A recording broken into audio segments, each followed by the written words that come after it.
네, 반갑습니다. 슈퍼리치입니다. 자, 이번 영상에서는 우리가 좀 시장에서 꼭 지켜봐야 되고 체크를 하고 넘어가야 되는 섹터가 있기 때문에 그거에 대해서도 다시 한번 분석을 해 드릴 거고, 시장 이슈에 대해서도 좀 디테일하게 분석을 해 드릴 거예요. 그리고 HMM 주가 흐름 어떤 식으로 좀 움직이고 있는지 그거에 대해서도 말씀을 드릴 테니까 여러분들 구독이랑 좋아요 눌러주시고 영상은 다 끝까지 확인을 해 주시기 바랍니다.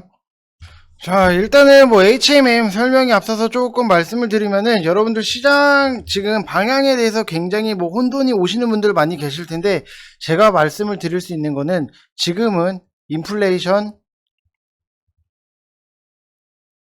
대비를 해야 되는 시장이다라고 말씀을 드리고 싶고, 당연히 뭐 단타 좋아해요. 단타 재밌어요. 재밌긴 재밌는데, 지금 시장에서는 우리가 지금 단타에 목숨을 걸 게 아니라 인플레이션에 대해서 대비를 미리미리 준비를 해 놓고 포트를 놓은 다음에 단타를 칠 만한 시장이 오면은 그때 안정적으로 치셔도 여러분들 절대 안 늦는다라고 말씀을 드리고 싶고, 단타를 굉장히 좋아하시는 분들 같은 경우는 분명히 말씀을 드리지만, 결국에는 여러분들이 자산을 불리겠다라고 하면은 지금 단타에 목숨을 거는 것보다도 인플레이션에 대해서 미리미리 준비를 하셔야 된다라고 말씀을 드렸고, 그리고 결국 너무 아무것도 준비가 안 돼 있으신 분들, 오리온 딱 말씀을 드릴게요. 오리온 11만 9천원 이하로 여러분들 분할 매수로 모아 가시면 되실 것 같고, 원자재 관련해서 아무것도 없으신 분들 같은 경우에는 포스코 34만원 이하로 모아 가시면 되고, 그리고 또 다른 원자재 같은 경우에도 고려 아연 지금 위치 좋아요. 매수하세요. 이런 거를 준비를 하셔야 된다. 그리고 의류 쪽 소비주 관련해서 뭐가 없다라고 하시는 분들은 호전실업 14,500원에 여러분들 매수를 하시라고까지도 말씀을 드렸어요. 결국에는 이런 거를 미리미리 들어가야 되고, 그리고 SK 바이오팜 정말 제가 할 말이 많아요. 할 말이 많은데, 자, SK 바이오팜 제가 여러분들한테 추천을 했을 당시에 뭐라고 말씀을 드렸냐면은, 어줍지 않은 바이오 종목 할 거면은 안정적으로 올라갈 수 있는 바이오 종목을 해라.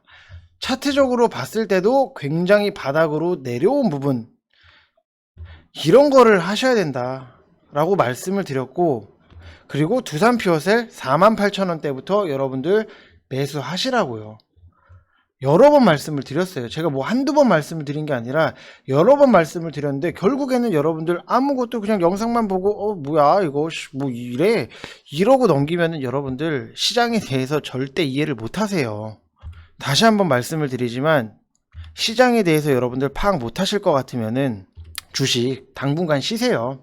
계속해서 뭐 단타로 뭐 빨리빨리 뭐 돌려서 뭘 지금 계좌에 대반전을 만들겠다? 오산이에요. 지금 시장에서는 여러분들 포트를 꾸려놓고 준비를 해서 크게 먹을 준비를 하는 그런 시장이다라고 여러 번 말씀을 드렸습니다.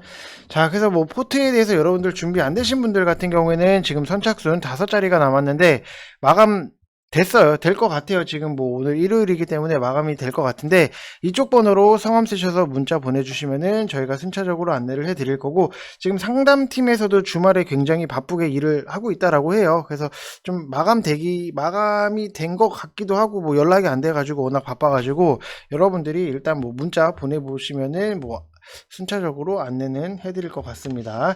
지금 포트 안 꾸려 놓으시면은 여러분들 하반기에 진짜로 개고생해요. 자, 일단 뭐 금요일 시장 자체를 놓고 보게 되면은, 아이고, 자, 뭐 상승이 뭐 나쁘지는 않아요. 뭐 지금 뭐 코스피 같은 경우에도 뭐 그래도 강보합 정도 좀 상승이 나왔던 부분이고, 코스닥 같은 경우에는 1%대 이상의 상승이 나온 부분인데, 특히나도 코스닥 시장의 좀 강세가 우리가 좀 눈여겨볼 필요가 있다라고 보면은, 결국에는 기술주들이 올라왔다라고 생각을 하시면 될 것 같아요. 그래서 뭐 전기차라든지 수소차 두산 퓨어셀 말씀드렸죠. 그리고 뭐 5G 이쪽 관련해서 올라온 부분이 있는데, 반도체 쪽도 사실은 뭐 삼성전자라든지 SK 하이닉스가 좀 하락이 나오기는 했는데, 그래도 코스닥 쪽에서는 반도체 쪽에서 상승이 나왔기 때문에 좀 전체적으로 기술주들의 좀 부활로 인해서 1%대 급등이 나왔다라고 보시면 되실 것 같고, 요즘 최근에 계속해서 기술주랑 소비주들이 대결을 하는 구도가 만들어지고 있기 때문에 여러분들이 좀 단순하게 이게 지금 기술주들이 왜 올라오고 어디에다가 우리가 포커싱을 좀 맞춰놔야 되는지에 대해서 분명히 생각을 하실 필요가 있다. 준비를 하셔야 된다라고 말씀을 드리고 싶고, 정치 테마주 같은 경우에도 상승이 나왔던 부분이 있는데 좀 관심 있게 봐야 되는 게 체제형 관련주들이 좀 상승이 나왔다라고 하는 부분은 우리가 눈여겨볼 필요가 있다라고 말씀을 드리고 싶고, 지금 뭐 윤석열 야권 윤석열 대항마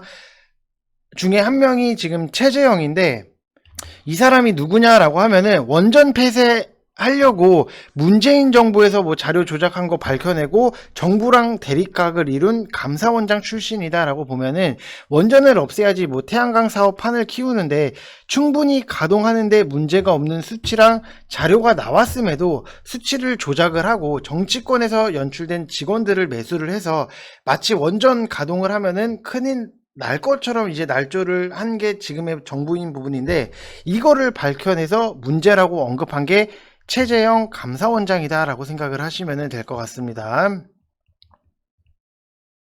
그래서 올라가는 종목이 이제 오리콤 같은 경우에도 상한가로 마감을 했고 그 다음에 뭐 오픈베이스 급등이 나왔죠. 이루온 그리고 한일단조가 상승이 나왔는데 한일단조 같은 경우에는 미사일 지침 종료에 대한 기대감 모멘텀도 남아있기 때문에 좀 한일 단조가 조금은 더 편해 보이지 않나라고 생각이 드는 부분인데 뭐 어차피 뭐 이물주들 같은 경우 정치 테마주라는 게 뭐 갖다 붙이기 나름이기 때문에 앞으로 더 생길 수밖에 없다. 솔직히 윤석열 관련주들 너무 많아요. 너무 많기 때문에 무엇을 어떤 식으로 좀 갖다 붙일지는 모르지만 지금에 나온 거는 우리가 좀 알고 좀 대비를 해야 될 필요가 있다라고 말씀을 드리고 싶고, 이 최재형 같은 경우에도 곧 임기 마치고 대통령 출마 얘기가 나오고 있는 거고 아직 대선이 1년이 남은 시점이라서 대선이 뭐 누가 될지는 아무것도 몰라요. 왜냐? 이거를 뭐 제가 예측을 했으면은 그거 관련주로 그냥 포트 100% 다 채우죠.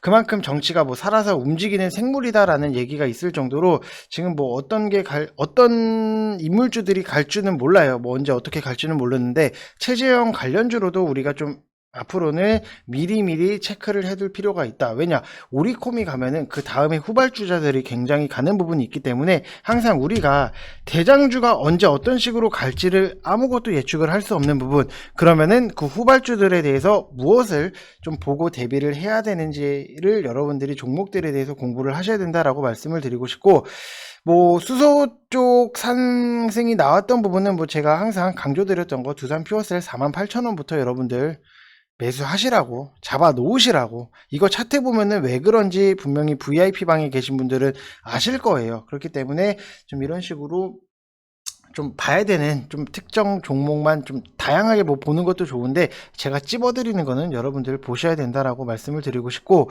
그리고 뭐 5G 관련해서는 뭐 삼성전자랑 같이 엮이는 3인방이 에이스테크, 그 다음에 뭐 서진시스템, 오이솔루션 이렇게 3인방인데 지금 VIP 방에서는 좀 재무적으로 너무 저평가받고 있는 종목이 있기 때문에 그거에 대해서 좀 말씀을 드렸고 언제 좀 매수를 준비할 건지까지도 말씀을 드리고 계획적으로 우리는 움직이고 있는 부분인데, 자 그러면은 여러분들이 이 세 개 뭐 그거는 뭐 모른다라고 가정을 하면은 이 세 개만 보시면 되시는데 단타 칠 섹터는 아니에요. 왜냐면은 지금 당장에 상승이 나오는 것도 이제 하반기에 실적 턴어라운드에 대해서는 기대감 자체가 있기 때문에 이거를 단타적으로 보시는 것보다도 좀 길게 끌고 가시면서 좀 크게 먹겠다라고 생각을 하시면 될 것 같고, 지금 그거 보고 있는 종목에 대해서는 재무적으로 정말로 시총 대비했을 때 와 이렇게까지 좀 저평가인가? 라고 생각이 드는 종목이 딱 하나가 보여요. 그래서 그것만 좀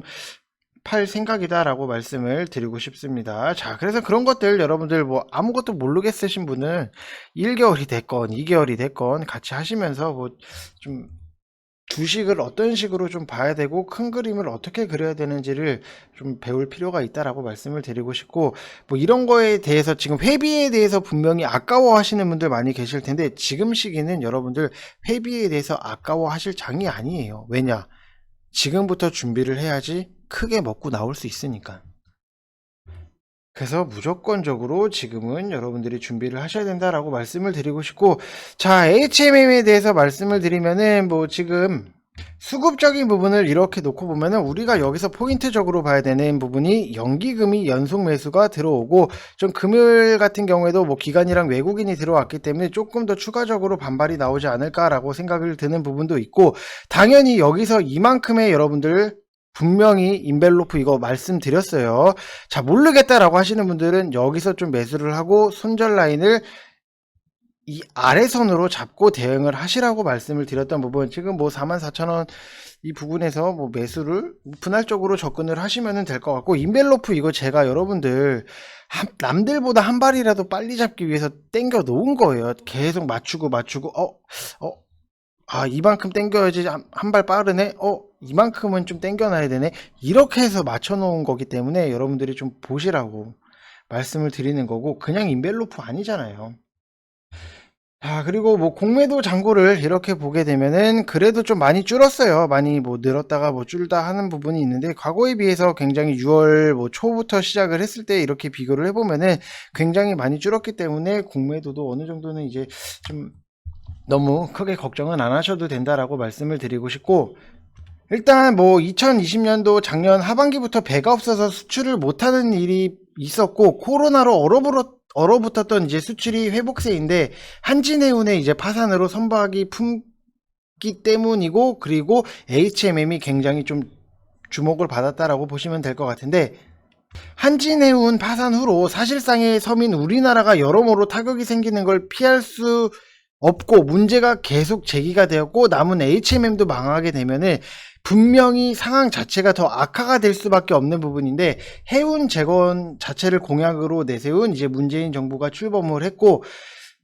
정부에서는 뭐 이제 해운 강국 명성을 되찾겠다라고 해서 해운 5개년 계획을 좀 내놨던 부분이 있는데, 자, 이것도 이렇게 보시면은 이게 해운 5개년 계획 주요 내용이에요. 지금 뭐 보시면은 지금 해양수산부에서 이렇게 한 부분인데, 해운 산업의 지표가 이렇게 한진해운 사태 이제 2016년 8월 달에 법정 관리를 들어가고 2017년도에 2월 달에 파산 당시에 비해서 굉장히 좀 개선이 됐던 부분이고, 우선 해운 매출액 같은 경우에도 2016년도에 28조 8천억 원 정도 수준이었는데, 이제 18년도에는 3조 5천억 원까지 증가를 했고, 원양 컨테이너 선봉량 같은 경우에도 46만에서 자 50만까지도 상승이 나왔다라고 보시면 될 것 같고, 2022년도까지는 굉장히 지금보다도 더 높은 위치로 좀 계획 자체를 잡아놨기 때문에 우리가 좀 더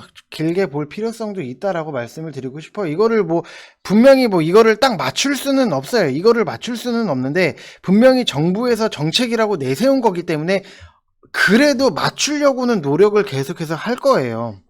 그래서 여러분들이 조금 더 여유를 가지시고 길게 보실 필요가 있다라고 말씀을 드리고 싶고, 해외 해운사들의 뭐 대형 컨테이너선을 앞세워서 뭐 시장 차지를 한 점도 주목을 해야 되고, 국내 원양 해운사에서도 이제 거대한 컨테이너선이 필요하다라고 판단을 했던 부분이 있었기 때문에, 컨테이너선의 이제 규모가 클수록 이제 배에 실을 수 있는 컨테이너 양이 늘어나는데, 연료비나 뭐 항만 입출항료 뭐 이런 제반 비용은 많이 늘어나지 않았기 때문에 그만큼 비용을 좀 절감할 수 있다라고 생각을 하시면 될 것 같아요. 어떻게 보면은 뭐 차가 뭐 그냥 뭐 이만해도 뭐 운임비가 뭐 100원, 그리고 뭐 차가 만약에 뭐 이렇게 뭐 2배 이상, 뭐 3배, 4배까지도 큰데 운임비가 뭐 통행료가 200원이다라고 하면은 당연히 이게 훨씬 더 이익적인 부분이잖아요.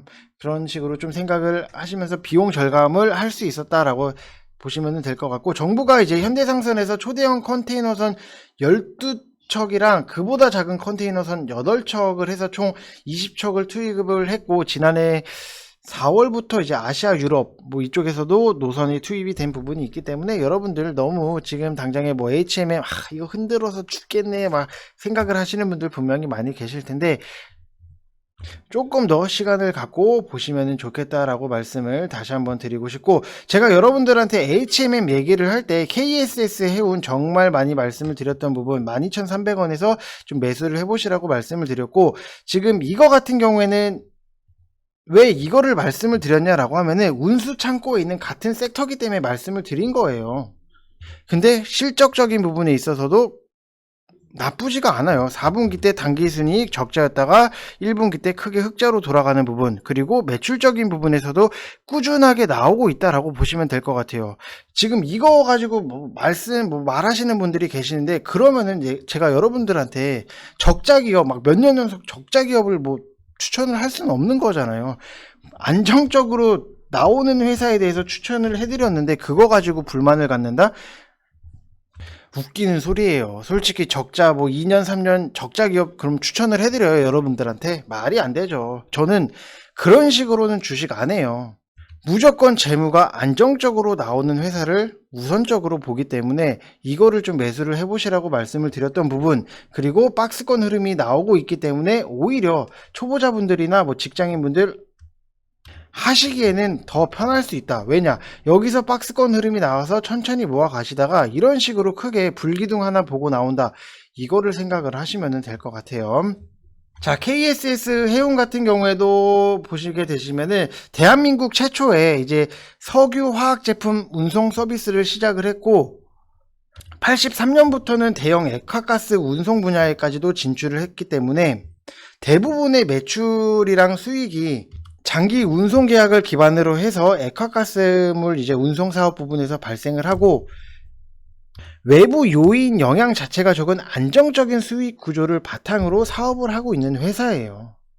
그렇기 때문에 여러분들한테 추천을 해드린 거고, 2020년도 작년 상반기 기준으로 이제 가스선 해상 화물 운송 매출이 전체의 86% 정도를 차지를 하고, 그다음에 케미칼선 같은 경우에도 매출이 거의 14% 정도를 차지를 하는 부분이 있기 때문에 실적 자체를 놓고 봤을 때는 안정적으로 나오는 부분, 그리고 4분기 때 당기순이익이 적자였는데 1분기 때 흑자로 돌아가는 부분이 있었기 때문에 이런 거를 여러분들이 조금 급하지 않게 천천히 보시면 좋다라고 말씀을 드리고 싶고, 다시 한번 말씀을 드리지만 저는 적자 기업에 대해서, 적자에서 흑자로 돌아가는 건 몰라도 적자가 계속해서 나오는 종목에 대해서는 절대로 건들지 않아요. 여러분들도 그거를 좀 명심을 하시면 좋을 것 같고, 지금 보시면은 선착순 5명 이벤트 이렇게 마감 직전이기 때문에 여러분들 빨리 연락 주셔가지고 월요일부터 내일부터라도 저랑 같이 좀 화끈하다라기보다도 좀 안정적인 포트를 구성을 해 놓고 우리가 크게 먹을 준비를 하고 있다라고 보시면 될 것 같습니다. 자, 그래서 이번 영상 여기서 마치겠고, 여러분들 항상 구독이랑 좋아요 눌러주시고 영상 끝까지 봐주신 분들 다시 한번 감사의 말씀 드리고 싶습니다. 자, 이상 영상 마치겠습니다. 감사합니다.